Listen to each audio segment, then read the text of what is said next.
ताकेर गोली लगाएको सरकारले ममाथि लगाएको मुद्दाले मलाई कुनै पनि दिन जेल पुर्याउला। मलाई अब चिन्ता छैन, किनकि देशले बालक पाएको छ। अब प्रशासकीय अधिकृत होइन, तिम्रो सत्ता फेर्ने हो। हामी इतिहास पढ्ने मान्छे होइनौँ, हामी इतिहास लेख्ने मान्छे हौँ। हिजो सबैभन्दा धेरै भोट ल्याउने सांसद भएको थिए, अब सबैभन्दा धेरै मत ल्याउने पार्टी बनेर संसदमा जानेछु। जनताको मुद्दा बोकेर हिँडेको मान्छे, त्यस्ता मुद्दा लड्दै गरौँला, जित्दै गरौँला। हारे हारिन्छ, जिते जितिन्छ। रवि लामिछाने र बालेन शाह बीचको वार्ता 5 मिनेटमा सकिएको हो। बाँकी त हामीले एकअर्कालाई चिन्नका लागि मात्र समय खर्च गरेका हौँ। मैले आमालाई भने, आमा बालेनले देश बनाउँछ।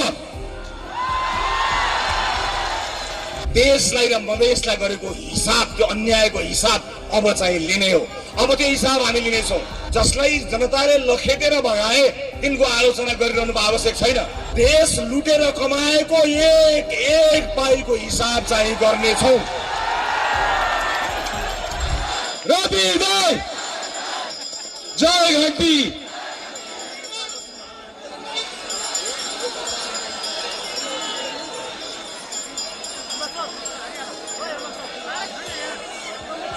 हेलो, जय जानकी माता।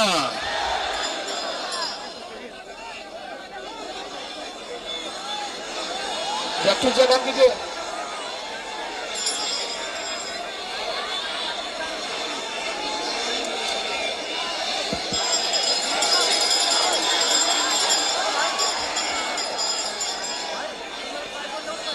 आजको यस भव्य कार्यक्रममा उपस्थित रहनुभएका मधेसका तमाम आमा बुवा दाजुभाइ दिदीबहिनीहरू सबैलाई मेरो प्रणाम।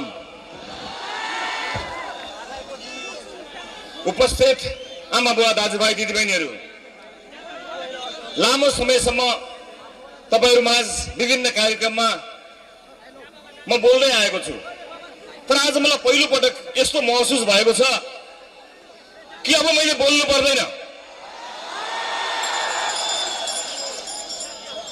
मेरो घरको कुनै भित्तामा, कुनै झोलामा संसारकै सबैभन्दा लामो टक शो चलाएर बोलेर आर्जन गरेको एउटा वर्ल्ड रेकर्ड छ, तर मलाई लाग्छ अब त्यसको पनि केही काम छैन, अब बोल्नु पर्दैन।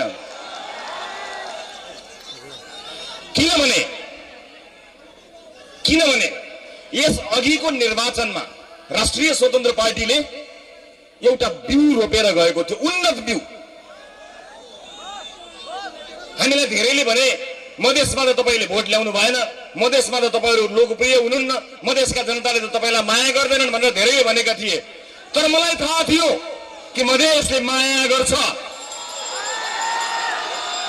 त्यसैले त मधेसले उन्नत बिउ रोपेको थियो र त्यो बिउ आज हुर्केर बढेर फल लागेर लह भएको छ। जसरी धानका बाला लह हुन्छ, आजको यो उपस्थिति त्यो हिजो रोपेको बिउ हो।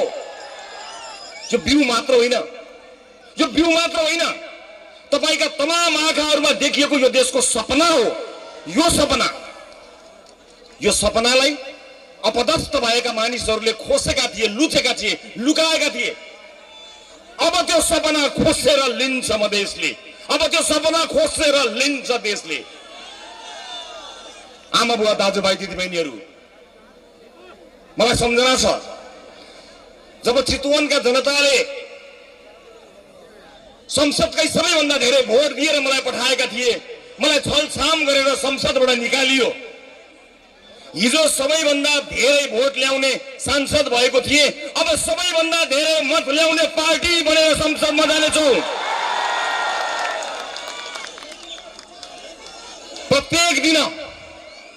प्रत्येक दिन मेरो टाउकोमा लागेका मुद्दाहरूका कारण प्रत्येक दिन देशको कुनै न कुनै अदालतमा मैले उपस्थित हुनुपर्छ। भोलि पनि 3-4 अदालतमा ममाथि मुद्दा लागेका छन्। मलाई परवाह छैन, जनताको मुद्दा बोकेर हिँडेको मान्छे, त्यस्ता मुद्दा लड्दै गरौँला, जित्दै गरौँला। हारे हारिन्छ, जिते जितिन्छ। म आज धेरै बोल्दिन, म यति मात्र बताउँछु। जुन दिन म इतिहासलाई, म मधेसलाई एउटा कुरा दर्ज गराउन चाहन्छु। जुन दिन बालनजी र मेरो भेटघाट भयो, त्यो भेटघाट सकिएर म घर गएँ। भोलिपल्ट बिहान उठेर मैले हेरेँ, उज्यालो घाम लागेको दिन थियो। मेरो घरमा मेरो आमाको, स्वर्गीय आमाको तस्बिर पनि छ। मैले मेरो आमाको तस्बिरसँग कुराकानी गरेँ, किनकि कुराकानीका क्रममा बालनजीले मलाई मेरो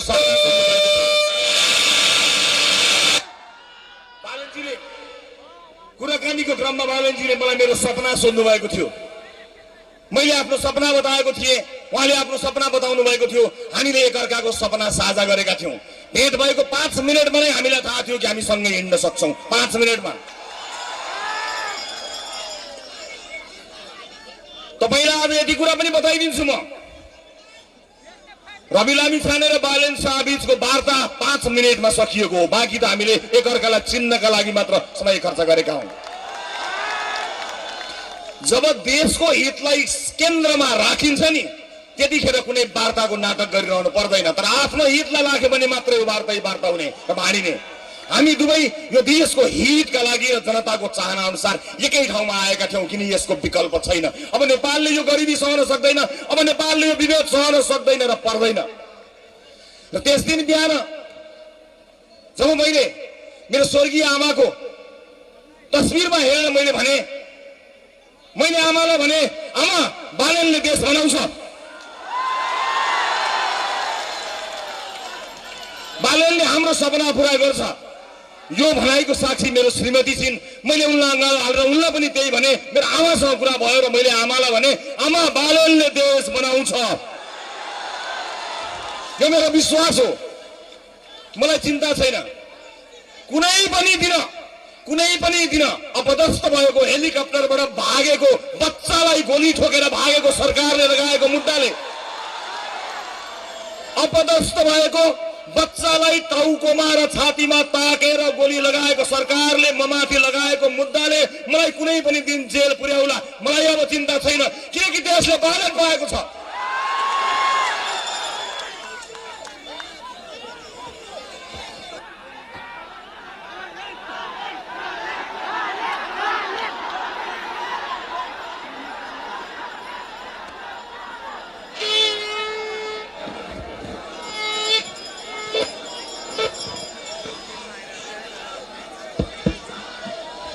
त्यति मात्र होइन, बच्चालाई छाती र टाउकोमा गोली हानेको सरकारले मलाई गरेको अन्यायको कुनै हिसाब छैन। देशलाई र मधेसलाई गरेको हिसाब, त्यो अन्यायको हिसाब अब चाहिँ लिने हो। अब त्यो हिसाब हामी लिनेछौँ। मलाई कुनै परवाह छैन। मलाई विश्वास छ यतिका मूर्धन्य नेताहरू यहाँ उभिनु भएको छ। जनताको यति ठुलो साथ पाएपछि अब चिन्ता गर्न पर्दैन। अब देश समृद्धिको बाटोमा अगाडि बढ्नेछ, सामाजिक न्यायको बाटोमा अगाडि बढ्नेछ। उपस्थित आमा बुवा दाजुभाइ दिदीबहिनीहरू, मलाई धेरै अगाडि भन्नुहुन्थ्यो कसैले कि तपाईँ मधेस त्यति आउनुहुन्न, मधेसमा तपाईँहरूको त्यति धेरै संगठन राम्रो छैन, मधेसमा तपाईँहरूको उपस्थिति कम छ भनेर धेरैले भन्नुहुन्थ्यो। उहाँहरू सबैलाई म एउटै जवाफ दिन चाहन्छु, मधेसमा देर आई व दुरुस्त आई। समान दाजुभाइ दिदीबहिनीहरूलाई म यहाँबाट के आश्वस्त गराउन चाहन्छु, के विश्वस्त गराउन चाहन्छु भने म उनीहरूको आलोचना गर्न आएको होइन, म उनीहरूको आलोचना गर्न पनि चाहन्न। जसलाई जनताले लखेटेर भगाए तिनको आलोचना गरिरहनु आवश्यक छैन।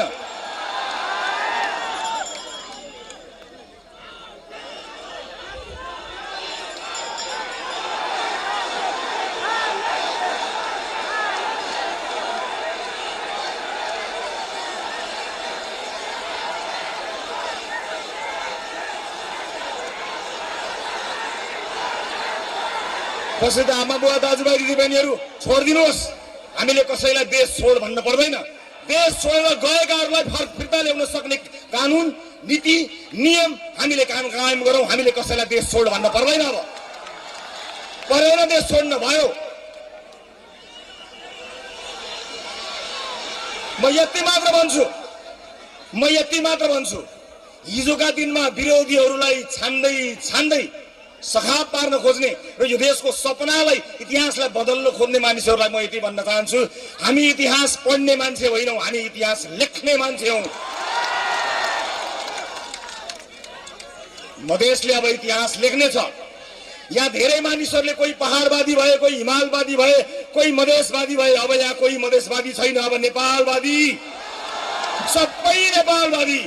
यो देश बन्छ, यो देश बन्छ भन्ने कुराको सपनाको बीजारोपण गर्नुहुने बालेन्द्र शाहले एउटा प्रशासकीय अधिकृत माग्दा पाएनन्। यिनीहरूको मान्छे राज्यका भित्ता भित्तामा कोठा चोटामा भर्ता गर्दा यिनीहरूलाई लाज भएन, देशलाई हरितन्नम बनाउँदा लाज भएन। तर जनताको लोकप्रिय मान्छेले एउटा प्रशासकीय अधिकृत पाएन। अब प्रशासकीय अधिकृत होइन, तिम्रो सत्ता फेर्ने हो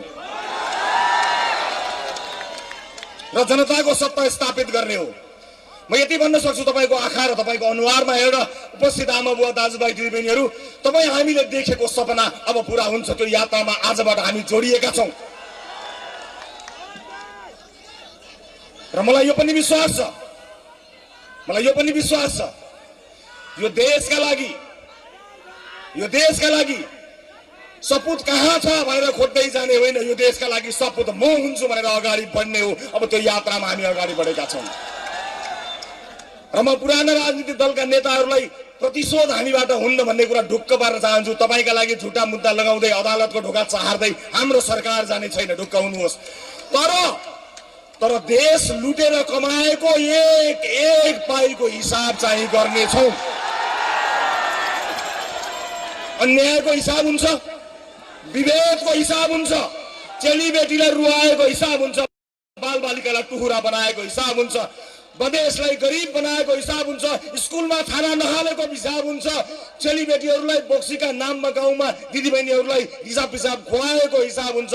हर चिजको हिसाब हुन्छ, एक एक हिसाब हुन्छ। किनभने अब की बार जय देश, जय मधेस, जय घन्टी।